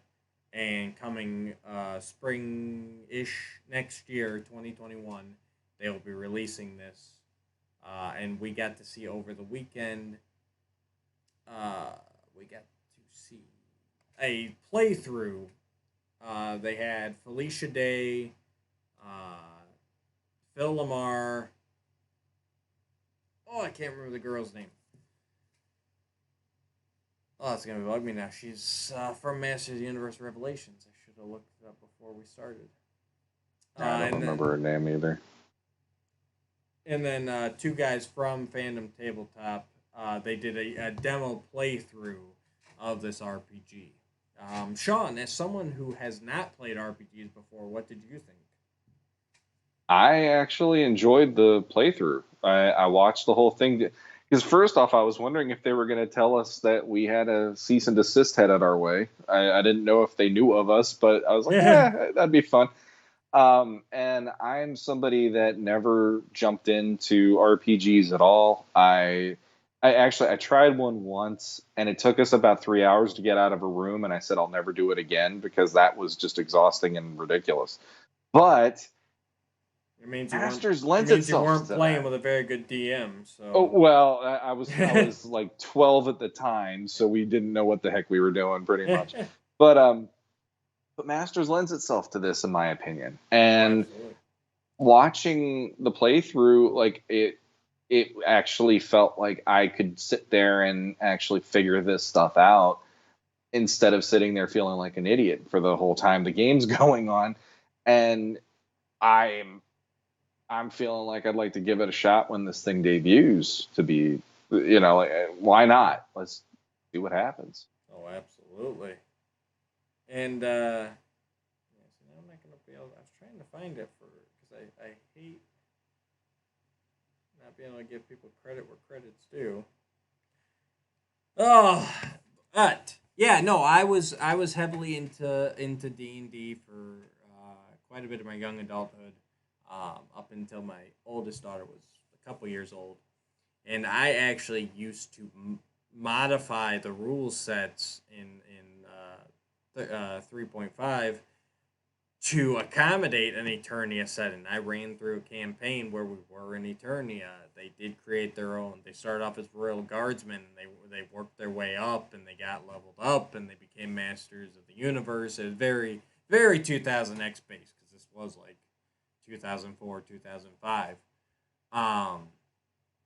And yes, it lends itself perfectly. And here we have just pictures of a few of the not fan created, but the characters that they created for their game, original ones. There's Festina, Heroic Master of Brawling, He Beast, which is a beast man from another multiverse, Eternia, that actually got the power of Grayskull.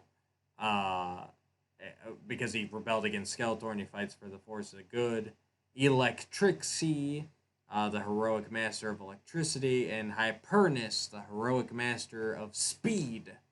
So yeah, it's a cool concept. You could either roll up, an already known character, or create your own, or mix and match, or like Sean said, they came up with a speedster, which Masters has never had a speedster in any of its iterations.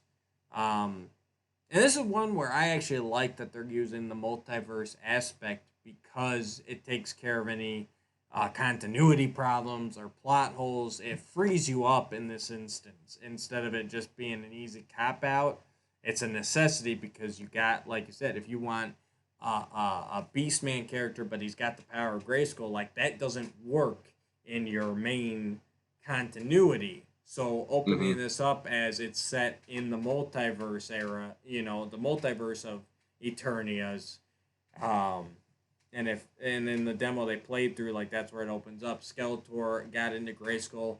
He's messing with the powers of all the realities, and that brings all these four heroes together from different realities to combat him, and they played through a little demo, and it seemed to run really smoothly. The digital tool set looked really good, and that helps a lot. That helps for people who haven't played a lot or haven't played before, because everything's kept track of.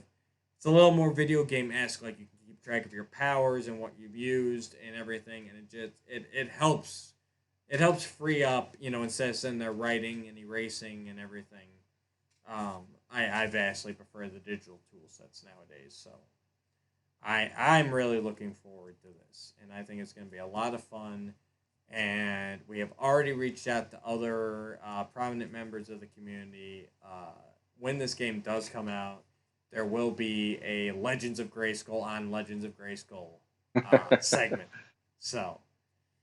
And hopefully they'll forgive me if I am like stumbling through the entire first time of doing this, because like I said, 12 years old trying it versus 41 years old trying it. Actually, at that point, I'll be 42 when it finally comes out. So yeah. And I will say there's two big ways you can go in RPGs. There's either and Dungeons and Dragons have gone both ways depending on what edition it is. But there's either the narrative-based, basically, or, like, the rules-based. And narrative-based is pretty much where, like, the whole point is to create a story. And basically, if you can think it, you can do it. You can find a way, and with a good DM leading you, you can find a way to assign these. The roles are just there to keep it random, basically. So you're not succeeding at everything, necessarily. And then the rules-based ones, those are the ones where it's like, okay, we got to follow this, this, and this. It's very tight confines. And that's where a lot of people have problems with. And even me personally, I prefer the narrative-based. And even when I've been playing the editions that are a little less narrative-friendly, as a DM, you kind of have the power to fudge some stuff. And I would fudge every time if it meant I'm getting a better story out of it and I'm getting the players engaged better. But this one, listening to it and watching it, it definitely seems like it already leans towards the narrative based, where it's like you're just trying to tell a good story and have a good adventure, and all these rules and dice rolls are just there to help keep it random and to keep some semblance of order. So it sounds amazing. and that's definitely a great way to promote something like that to someone like me. And that's why there are people that I felt like there were a lot of people that had a lot of positive response, at least in the chat on the Zoom meeting on that one. And like for me, like I said, I don't have very little experience, and I just sat there going, man, I would have fun doing this for an hour or two, no problem. I'd probably be like, what? We've been playing this for 3 hours? What? Like, we got more to do. Let's do more. I'll probably be that guy at that point. We used to, when me and my buddies got together before my daughter was born, even shortly thereafter, we would get together. I was closing at that time, so I would get off work at like 10:30, head over to their place. So we're starting at like 11, and we'd like play till like 6, 7 in the morning. Every other week, just same thing. Like, you just get going, and before you know it, like 8 hours have gone by. So yeah, if you got a good running game with with players that want to be there, it can be a lot of fun. So I'm looking forward to this, and especially now. Excuse me. Especially now with all the capabilities that we have now with Skype and Zoom and screen sharing. And that also helps open it up, because that's what eventually led to us dissolving, not even really dissolving the group, it was like a conscious decision. We all just kind of stopped showing up because life got so busy and in the way, and we just did not have the time to get together as a group anymore. So having it come out now with the digital tool set, with all these capabilities we have of, chatting face to face pretty much states away, it's a perfect time for it. So this one's going to be fun. And I am going to give a special shout out to James Hammond. Hopefully he started listening to podcasts. I was talking to him a little bit, actually. We got talking I commented on the YouTube trailer, which I showed just a minute ago, and we were just doing some back and forth about, about the different things that we used to do with D&D and modding and this and that. And like you said, it was just fun to see everyone kind of cut. That's the one panel I can say I did not see anything negative come out of there. Like, everything was like positive. This looks like fun. They like the decisions they made. They like where this is going. So, and sign up. Go to legendsofgrayskull.com, and you can sign up to be a beta tester. They'll be rolling that out, I think they said, in about January, I believe. So you can get a little hands-on early, and you can help them shape the product a little bit. So that's going to be a lot of fun.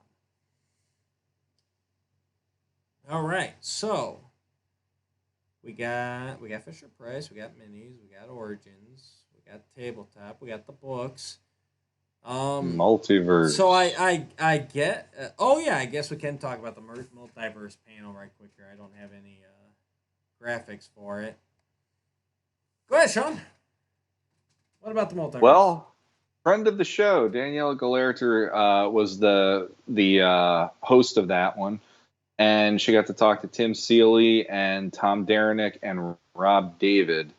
About the multiverse story that ended earlier this year, and about like Mattel's involvement, what Mattel basically the whole project was Tim Seeley having certain ideas and Rob David helping to shape those ideas into the miniseries that we got earlier this year and late last year. And Tom Derenick worked on issue 3, halfway through issue 3, through the end of the run of the miniseries. And I've actually never seen him in interviews. I actually follow him on Facebook, and I was impressed by how he was very. Like he was almost embarrassed, and like they were giving him kudos, and he's like, "You're gonna see my very white skin go very red pretty soon," and stuff. And like I like that they gave him the kudos, especially for the mini comic influenced issue 5, because I really thought between issue 3 and issue 5, those were like my sweet spots in the overall story and all that. But yeah, it was the whole idea. Like, we might not have liked the way the story was presented at times. I mean, that's already been stated. But something that I know you and I both agree on is the passion behind the Yes. people telling those stories. And Rob David was key in the Eternity War story arc and everything. He's also key to a lot of what's happening right now at Mattel with their stories and the various ways they're telling them, multiverse included. And Tim Seeley, he brings a lot of the fandom aspect of things into it when he was working on the book. And yes, there might have been some things that didn't quite mesh up to what made sense for either me or for Yes. for you won't in change. the story. Yep. And yeah, and it is what it is. And the way that I understand the way he writes is something that I'm like, I couldn't do it like that if I was Yeah. writing a comic book, because he strikes me as someone who he just starts writing and he ends it however it ends. He said that. And he said it. He said Yes. in one of the answers, he said, Yes. well, I kind of knew where issue 6 was going to take us, but it wasn't until I finished issue 5, and then I'm like, oh, okay, now I know how to do issue 6. And I'm that like, is I'm like, that's exactly what I was saying. What we were saying during our reviews. It's like he did not know exactly where he was going along the way. He was just going, well, let me get 1 done, and then okay, now I'll do 2. exactly. Now I'll do 3. And the fact that the Eternity War actually felt more cohesive, and Right. that there were beats to it, and the way the beats worked out added up to the overall story. Yes. I almost wish that I felt like Rob David had like an over, like he wasn't overseeing it to the extent of No. Eternity War. I felt like they let Tim Seeley throw a couple of ideas at Rob David and go, here's what I'm thinking, because originally he was going to do, they said it was going to be set as like an Injustice version of Eternia, because they just did the Injustice crossover. Right. And it was going to be Injustice, but anti-Eternia He-Man would now be the Superman that they're going up against. Right. And instead it turned into the multiverse idea, which I'd say out of what we did like and what we didn't like out of that miniseries, the best thing to come out of it was the idea that, well, the multiverse is now a thing, and there's no stopping that, because that is something they lean so heavily on. We just talked about the role-playing game relies on it now. And we're also talking about various different incarnations. And, like Filmation is now one thing. The movie is its own thing now. 2000X is its own thing. New Adventures. And it's like any version that you like of any He-Man property now, it can work, because now it is a nexus of all realities. Yeah, which is the way it needs to be. Because you cannot we talked about this before, you can't shoehorn some of these concepts in together. There are aspects of the mini comics that don't work with Filmation. There are aspects of Filmation that don't work with 2000X. Every time they've tried to be like, okay, I'm going to combine all this stuff, I'm left going, no. It's like, it doesn't work. So I do appreciate that. Like you said, I appreciate the passion. But yeah, I don't know how Tim can write like that. Like how he's just like, oh yeah, if I can finish issue 5, issue 6 will probably come to me. It's like, no, I need at least my plot points. And I think that could have helped him. Like you said, if Rob David had actually been setting up the story, I think Rob was saying like yes and no, like approving. Yeah. But he was like a sounding board. Right, but he wasn't actually like plotting it out. I think that would have helped too. But regardless, it is what it is. If you want to see it, go check out our reviews of all the multiverse comics. We even got a nice playlist. Check out our playlist. You can watch them all together. Just something that I will give credit to is, for us not liking it based on what we think would have made more sense, or based on the rules and the way that the stories were told leading up to, like the stories we know getting pulled into this story, and then it turns into, well, that's not how it works. Especially, I know the New Adventures issue was one of the huge sticking points. But there are people out there who have said they think it's awesome. They think it was a great idea, and it was executed very well. So in And that way, kudos it's to like, them. say that this the multiverse comic actually it brought some people to it that actually enjoy it and said that it was fantastic. Sure. So that is awesome because some of these people I'm sure they don't have anywhere to go to find something new. They're probably still relying on, oh, it's Filmation. And, most people don't even realize 2000X hit. In these groups half the time, it's like every day there's, hey, did you know there was a He-Man show back in 2000? And most of us at this point are like, we know it's out there.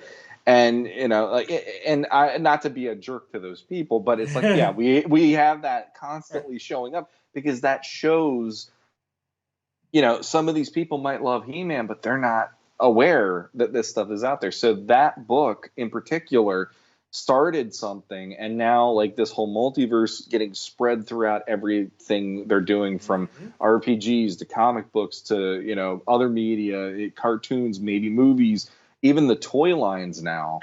It's like I can't really complain that they opened that door.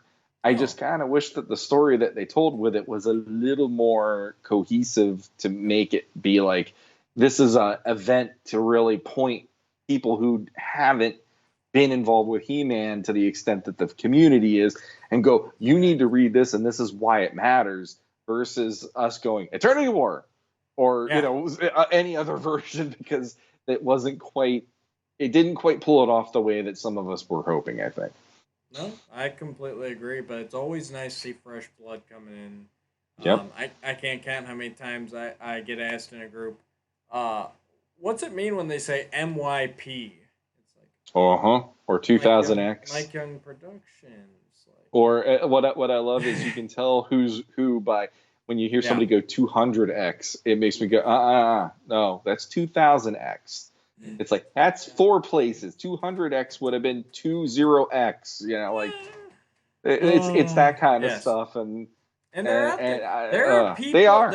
There are people who are still discovering that classics existed. Like they're discovering it like within this past week, within this past day, and it's like classics ran for 12 years, and it was. For those of us in the community, it was huge. There were the drives every year to get the little thermometer up and but it's so easy to not be a part of this community too. So it's you got to remember that. And just because someone hasn't been a part of the community doesn't mean that they're not a fan. Just because someone likes Eternity War or Princesses of Power or whatever, they can still be a fan and like what they like. And there's no wrong type of fan. I'll just leave it at that. I've done my rants before. So. But Multiverse is a great, like you said, it doesn't rely on the rules as much, so you can have fun, and it also opens the doors to, well, let's see something different that we never expected to see out of it too. All new. Yeah, I love the concept of a multiverse. I just did not care for the multiverse comic that we got. Mm-hmm. That's a big distinction. Yes. But the other bombshell they dropped there is when Kevin Smith crashed the party. And I just real quick. Go ahead. You and I we didn't have a bet with money, but we were both guessing leading into the weekend. What was I would have lost. I know. That's why we should have. Yeah. Thanks. We were saying, okay, which was the panel where Kevin Smith is going to show up? Is it going to be in the multiverse panel? Which for me, I was like, I don't see why the multiverse would be the panel. And then it went with the other panel for the origins, and I thought, that has to be a shoo-in because of the fact that he even mentioned, hey, they're looking at the designs we're doing in our show for toy designs. And I'm like, I bet it's that one. And nope, he crashed over on Danielle's multiverse panel, and there you have it. So. And the reason he did that is because not only are we getting a Revelation TV series or Netflix series, but we are getting a set of comics that will act as a prequel to Revelation, showing the events leading up to the beginning of the series. So it looks like that Revelation is gonna be a pretty big push. Now, unfortunately, they still did not show us a darn thing from this show that has been in production for over a year now. But I'm assuming the reason they haven't is because it is going to be their big push next year. They've got the comic, they've got the TV show, and they've got toys. So, that leads us right into our last thing here. This new line from Mattel, Masterverse, the evolution of He-Man. This is going to be a 7-inch collector's scale. It's going to have 30 plus points of articulation. We're going to see 8 core characters in this first wave. They're coming fall of 2021. Or summer of 2021. 2 different graphics there. Somewhere between summer and fall, these things are hitting. I was wondering if there'll be 2 waves of 4. Because I didn't notice that at the time, and at the moment everyone's just freaking out. But basically, and some of this is speculation on my part, some of this is actually what they said at the panel. But basically, so you're looking at collector scale action figure. This first 8 figures they're saying is going to be the Revelation wave. So it'll all be based on the animated series and the comic that's coming up from Kevin Smith and Netflix and Mattel. But what I'm excited for is the fact that this could be anything, and I think that's where they're going to take it, because this window box packaging, it's got the Masterverse logo on top, it's got the Revelation logo on the bottom of the front, and then the character name.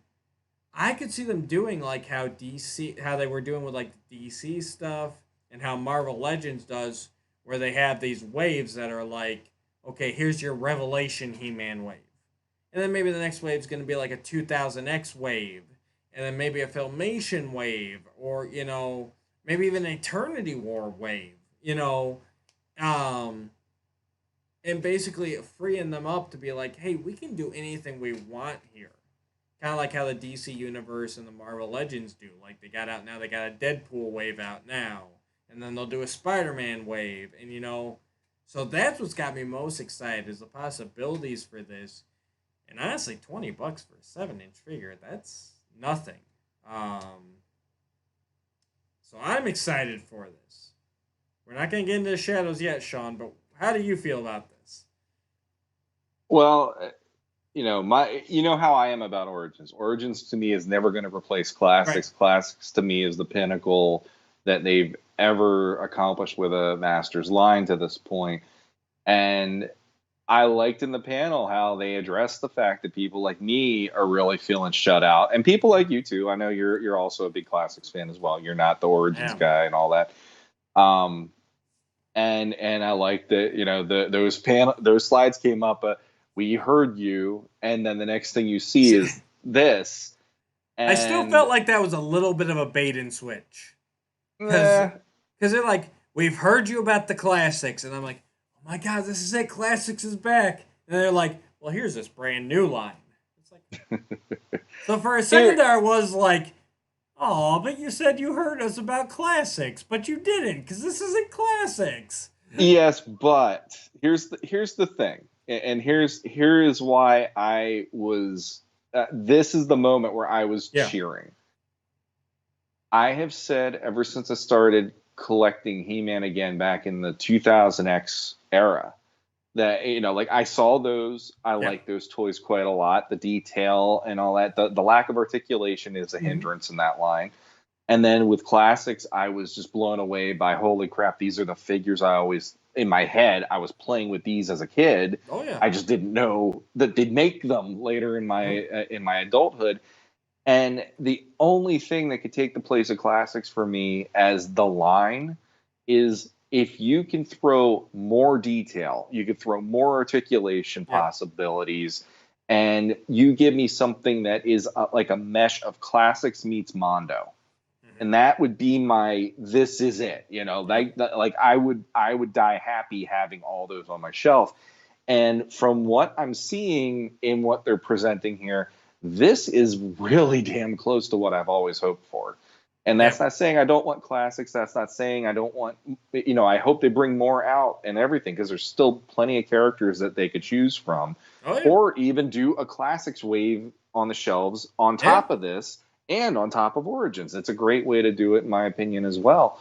And start, like building from the foundations up again, because some of that stuff on eBay now is ridiculous. I mean, it's got even worse than the last week because of Powercon, I think, and all of this. This is Christmas for me. Out of everything they presented, everything else, I was like, that's cool, or fun, whatever.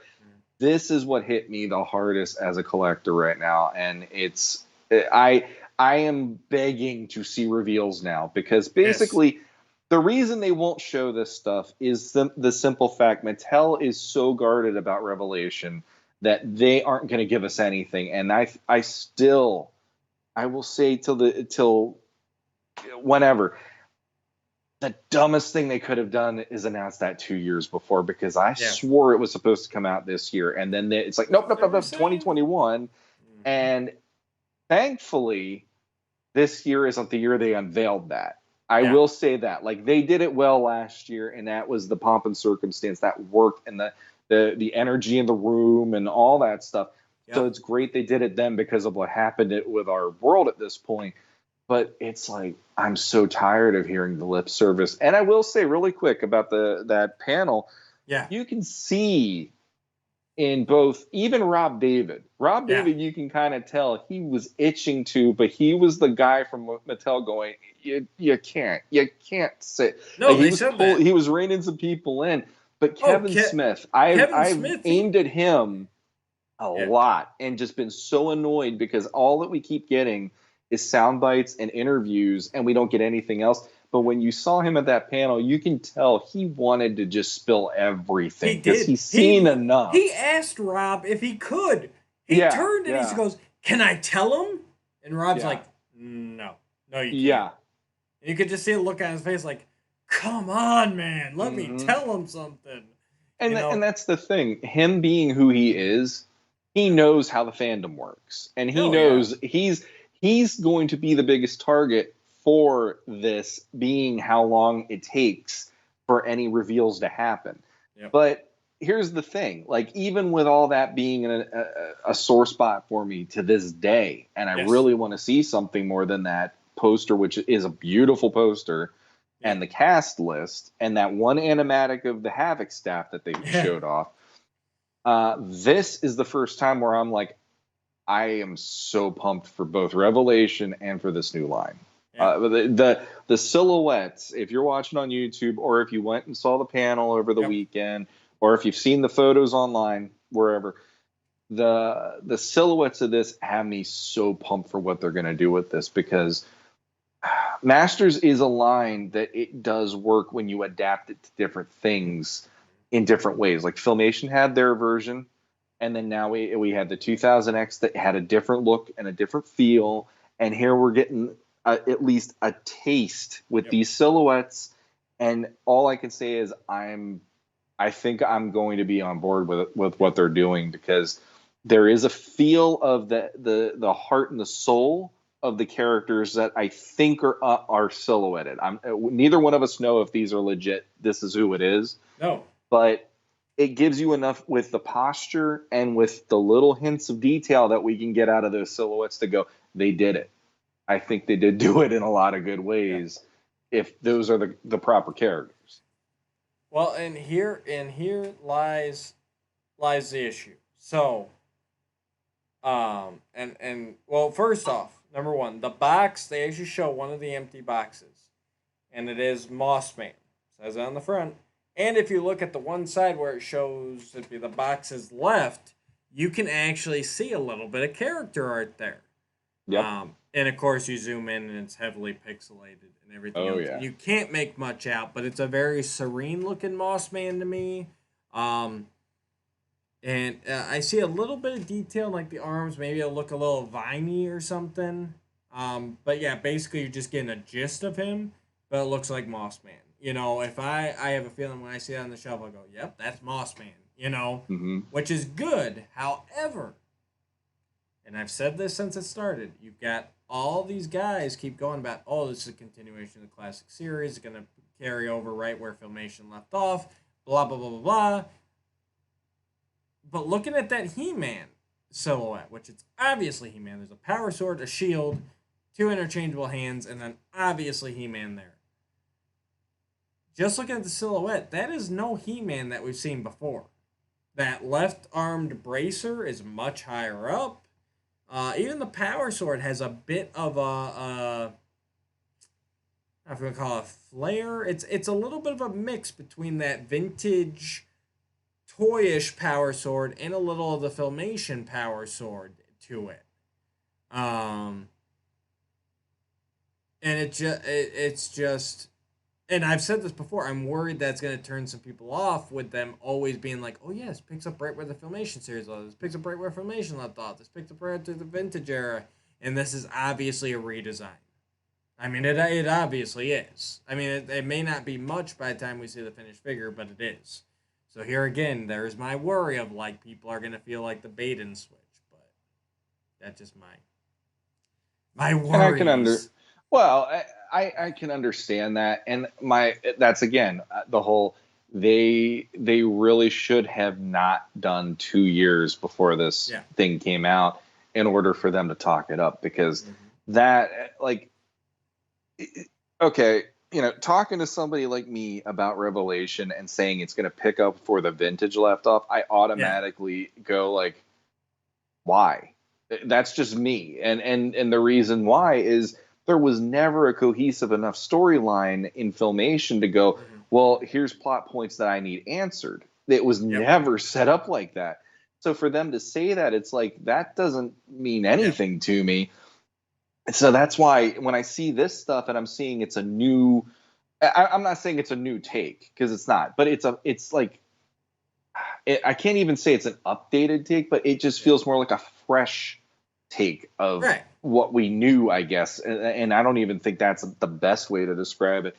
But well, we can't really describe it till we see them. That's exactly. The biggest problem. But just from the silhouettes, you can tell the silhouette is different. And there's like the armbands, obviously. Yeah, the one on the left is going to be obviously, and they're playing off the figures. The one on the left is always the bigger one out of them, but this one's even higher than what we're used to seeing. Yeah, it looks like it's all the way up to his elbow. And it looks like it's pointed or something. And even the loincloth, I mean, the Filmation, the loincloth was basically like a short. Here it's like 2000X, where you could see it's furrowing down at the between his legs compared to it's just shorts or whatever. And that made me happy because I like the 2000X take on the loincloth being like a kilt idea versus it being like furry shorts on him all the time and stuff. But the rest of the silhouette has like that clean, here's He-Man kind of vibe to it. So it's like there's going to be some additions. There's going to be a little bit of updating of certain design elements. But my guess is they're going to try to keep the story feeling like what we used to, but probably going a bit adult as it goes along, because it's made for people like us versus it made for my son who's 4 years old. He-Man, he'll get excited. And that's the thing, like with certain characters, and we've talked about this on we talked about what 2000X characters would be fun to see in classics and done in classics a certain way. And it's like now we're starting to see, at least with these silhouettes, and I'm guessing those are the character sheets for the show, but we're getting to see, okay, if the character that I think is Skeletor, he's going to maybe be a different body type from He-Man this time around. He's going to maybe have, maybe he'll be a little more like, 2000X, where he's going to be a little more hunched over, looking a little more menacing that way or something. So let's go through it here. So I got it up on the screen here. I zoomed in a little bit. Let's go through and see if we can't at least take some guesses here. So we're gonna start top left towards me. I'm not sure if your screen's doing the backwards thing right now. Mine's backwards, but I know where you're. So basically, the The one me, right it's next right to me to on left. the top. Yeah. That's obviously the He-Man that we saw. That's He-Man. Yep, that's He-Man. Okay, we're good there. Okay, so we're gonna go to one right next to him there. Right there. Yep. I'm going Trapjaw there. I get a very Trapjaw vibe from him. That big shoulder armor. They're kind of hiding his other arm, which would be his weapon arm. But I see some spikies coming off the boots. I'm thinking that's the Trapjaw there. I went with Moss Man. You think that's that could be the Moss Man? I honestly, I think they're gonna make Moss Man more of. I think it's gonna go more elemental again, like More of a swamp 2000X. thing. Yep, And can I see think that. I think his feet are probably gonna be more like roots, and I think that's what we have going on there. I knew there were reasons. Last night I was up really late debating these things with actually Jeremy DeWitt from Podcasters of the Universe. And I keep thinking they're going to do Moss Man in that elemental form. Although I never even thought Trapjaw, so you might have something there too. Yeah, like I said, especially that shoulder armor there. It's very pointy. You got spikes there, but I can see Moss Man there too. You know, because I picture it like Moss Man's going to probably have like roots going through his body, and maybe he'll have like branches coming off of him or something like that. It only makes sense. That character to me, it lends itself to being that kind of elemental swamp thing kind of a look. So yeah. And for an update, for an update, I think that's how most people would think of him now. To just it's Moss Man. He's going to be like roots and branches and stuff. All right. So next up there. So it's up to you now. All right. So there. Yeah, there-ish. I'm thinking that's got to be the Skeletor, right? I'm going Skeletor. Yeah, because I think. But it also kills me because look at how small he looks compared to everybody else. Like, and that's what you were getting at earlier. You know, he's a head shorter. His arms don't look as big. But I can't think of anybody else who would be wearing that kind of cloak that you would put in wave 1 of these figures. Like, there's got to be a Skeletor in here, and that's the only one I can see as Skeletor. With the posturing, I definitely think he would be as tall as He-Man, but they have him where he's a little more hunched looking and stuff, and he looks like he's probably like concealing something or whatever. And I'm like, again, 2000X was the first thing that crossed my mind when I saw that, and I'm like, that's the version I've been waiting for in a bigger line, like a classics line. So I'm crossing my fingers that maybe he's going to be leaner looking even, and they'll have a different body type from He-Man, because I always like the idea. Like, I know he's always been represented as he's as big as He-Man muscular wise. Yeah. But I kind of dig the idea that he would rely on magic more than might. Because that's the whole thing. He's still got to have a level of muscle, though. Like, he's still got to be more than you or me, and he can't look sickly. You know what I mean? Well, I mean, if they're doing the whole Keldor becomes Skeletor deal, it makes sense, because Keldor was a warrior and all that stuff before he became Skeletor. So in that way, yeah. But I like the idea that like my perfect Skeletor, he wouldn't be a huge hulking guy. He'd have muscles, but he'd be sinewy. He would be leaner looking, because it falls into the face looking that way. Yeah. He would be a powerful looking skeleton, basically. Yeah. And have that like, hunched overness and everything. Right. So I dig that. I can agree, but just as long as he still looks fit and not just like, like he's wasting away. I don't want him to look supermodel, where he's just like skin and bones.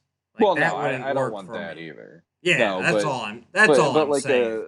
Just make sure he's got some sort of tone, I mean, even Malactha has tone, so come on. All right, so then at the end of the row there, top row, gotta be Evelyn, right? I think it is, yeah. Yeah, they're doing that 2000X where she kind of got that skirt thing going on.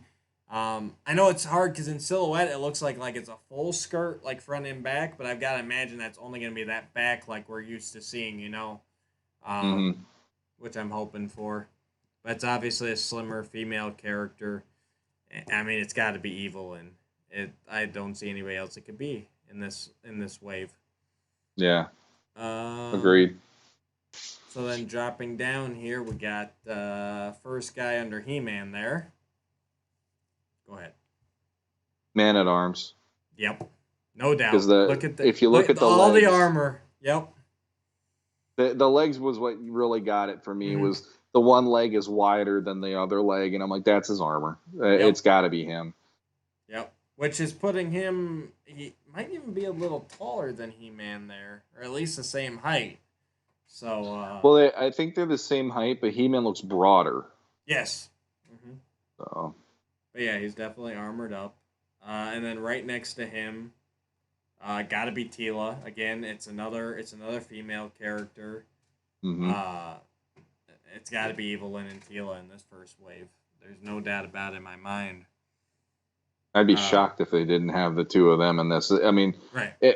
Revelation, Tila's name is in the freaking the through line that they presented at PowerCon, so she's gonna definitely be a heavy hitter on the show. And Evelyn, I mean, they've been playing up Lena Headey with her voice acting. Kevin Smith's always got kudos to say to her. So heavy hitters.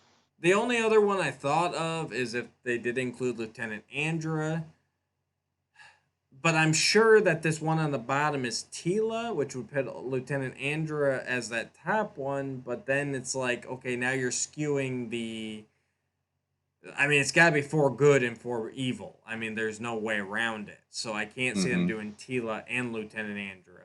So, yeah. Nope, I got to go with Tila there. Yep. This next one, though, I'm still not entirely sure where I'm going with him. So I'll let you go first. I figured it was Beastman, but... Yeah, that's where I wanted to go, but then again, there's not much there that's really saying Beastman to me either. Like, it could be, but I don't know. The feet especially are throwing me off. Here's the way I'm going to look at this one. I'm going with Beastman on my initial reaction, but if you're right about number 2 up there next to He-Man being Trapjaw, I always do Trapjaw, then I'm going to say that that's Mossman. Yeah. And that's who it was between Beastman and Mossman for me. But I think I'm leaning more towards Beastman because I think this last one is the Mossman. But yeah, this one they got... Although he does seem to have the hunched over, which would lead you to believe Beastman. But it's really the feet that are throwing me off. The rest I could see, but he's got like these weird... It looks like he's got like Aladdin like harem pants on.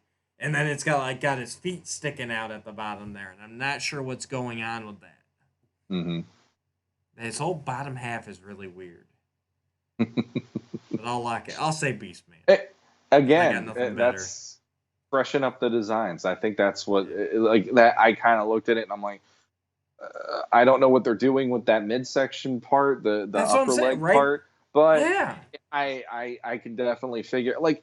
If you're looking at this wave as like they're putting all the important characters, it makes sense. Like Skeletor should have at least Beastman and Evelyn. Yeah. You know? So that's just where I went. Yeah, and I figure it's got to... I mean, it doesn't have to be half and half. They've done it before where it's uneven, but I got to assume it is. So now this last guy on the bottom all the way towards your end, I'm going Mossman here. There's just something about... I know it looks like he's wearing boots, which throws it off for me for Mossman, but the top kind of has a little bit of a fuzzy look, almost like a Filmation-y Mossman. I don't know. And also because we know Mossman's in the wave and I'm out of characters at this point. So yeah. But what do you think on that last guy? I got 2 options. One of which was thrown at me today, and the other one I came up with last night, and I was sticking to my guns for all I could stick to them. Mm-hmm. The one that was thrown at me today, and I could see it, the more I looked at it, was Triclops. And the the Could one be. that I was sticking to my guns like crazy about last night, and you'll probably be like, really? Mm-hmm. Prince Adam. That was actually my my non-Mossman guess was Prince Adam. Yes. So the boots, Mm-hmm. for starters, that was what was throwing me a lot because those are He-Man boots. Right. And Triclops has those, and like I was going through the Evil Warriors. It's like, okay, Triclops has those boots, Spikor has those boots, and Jitsu has those boots. But beyond that, it's like if it was Jitsu, he'd have a huge hand. Mm-hmm. Triclops, the head shape kind of makes me go, maybe it could be a visor on there. I don't know. But maybe, but it wouldn't be very prominent if it is. Exactly. So that kind of ruins that. But there's the boots, but then the thing that I looked at too was if you look at the waist, there looks like there's something poking out just a little bit, like there could be a belt and then there's something poking out. And I'm like, I bet that's the tunic, the vest. I bet that's the tunic. And I'm like, the head shape doesn't 100% make sense to me, but everything else. And here's the thing that makes me excited if they do this with this line. And again, these I'm sure are the character sheets that Powerhouse has that they silhouetted. These aren't going to be the way that the actual figures will look, I'm sure. But here's the thing that I really like is if you compare that silhouette to the He-Man silhouette, you're 2000Xing Prince Adam. Because he's smaller. It gives you the and all that. And all that. If that is him, I am going to be giggling like an idiot because that will make me happy. I love the fact that if this new version does it where Adam is a lot, like the build is different, not a huge amount, but enough difference to see, here's Adam, and then He-Man's a bigger guy. Yeah. I'm happy because I've loved that ever since 2000X. And, like I said, and this is finally that version for me. Besides being stuck with Mossman because he was my leftover one, no, Prince Adam was my second choice there. So you're probably right. That guy that I thought was Trapjaw is probably Mossman, but that still leaves it skewed. It's 5 heroes to 3 villains, so which wouldn't be unheard of, but I mean it could happen. Well, I mean, originally I was like, I kind of wanted it to just be Merman because then you kind of have, almost the original 8 there, with the exception of Mossman being kind of like, oh, he's the, or whatever. And plus, obviously, Evil Lyn. But I don't know. I think it could work because if they're doing Revelation, Adam's going to be a major character in that too. No, I know. I figured they'd save him till Wave 2, because you got to figure there's going to be more than just these 8 figures, so. Mm-hmm. And that's the other thing. You got to take some people to the next wave. You've got to. You can't do everybody here. That's why, honestly, it wouldn't surprise me, even though we've gone through it, if that was like Lieutenant Andra and not Tila, and they're holding Tila hostage for Wave 2, because, I mean, that's good marketing, is to hold some of your main characters for later waves. I mean, honestly, it is. You can't release everybody at once, especially in a property like Masters. I'll give you that, but who's coming out in a later wave? Scareglow. Mm-hmm. If he's, I mean, it would blow my mind if that wasn't Skeletor and that's actually Scareglow instead. Because then it's Skeletor's wave 2. So it's got to really. He-Man and Skeletor have to be in this wave. And Mossman, like we said, was confirmed. So those are the 3 for sure are in this wave. Yep. But there's plenty to come back to the second wave for based on their roster. Oh, absolutely. I have faith that at least 2 waves of this line are going to be sold. And if they even go a third wave, I mean, we could get let's see who Robato's on the cast list. Like I said, Scareglow is there. Yep. If Triclops isn't one of them, Triclops is definitely on the cast list. Trapjaw, King Randor. I think pretty much everyone could be fair game. I think, and they even admitted that we will see more characters than what was on that initial cast list, which is cool. Yeah, so just because a character didn't get a shout out on that cast list doesn't mean they're not in the series. Yep. I'm looking forward to it. I think 2021 is really going to be a solid year. I am enjoying the speculation, even though I would rather they just show us something already. You and me too, brother. Yeah. At this point, like I'll take animatics. For the love of God, just show me some, because that's the other thing he was saying. Kevin he Smith did was say like, "My God, could we just show the animatics? They're good enough that I wanted to just put them on Netflix and let you watch that show."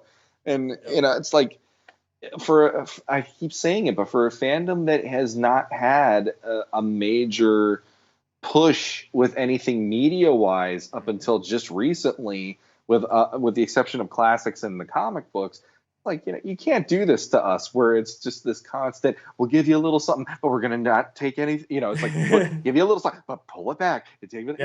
And I kind of get this feeling from watching the panel the other day where Kevin Smith's got this, like, this is my name on the line here, and this is a fandom that I'm trying to ingratiate, because I know not all of you want my take on things. I'm trying to keep it real and keep it this way. And it's like, but then he never shows us anything. So it's turning into a, it's like, you can talk about it all you want now. Just show me something. I don't care what it is. And then they showed us that with the toys. And now I'm like, well, now you got to show me more, because now I'm actually pumped. I really want to see what you're going to do with this thing. Exactly. So. I'm excited. This year's PowerCon really got me more excited for a lot of stuff than I thought it would. Agreed. And I am so looking forward to seeing where this year is going to go.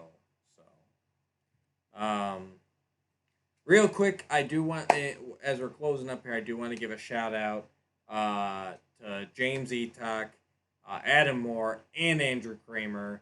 They started releasing this past Friday their Masters of the Universe 85 unofficial fan-made comic, and they released the cover and pages 1 and 2 of the first storyline, and they look absolutely phenomenal. We're not going to get too deep into it right now, because we will wait until this kind of becomes a full story, and I'm sure we'll review it then. But if you are interested in that, please go check out, just look for James Etok on Facebook. He's got an album there. Or even head over to our Legends of Grayskull podcast page, and Sean has been compiling them into an album on our page as well. But yeah, it looks absolutely amazing. I burned all my art stuff on Friday because I saw that, and I said, nobody needs my stuff anymore. This is what everybody wants. So there you go. I saw the original character designs, He-Man and Skeletor, when he released those.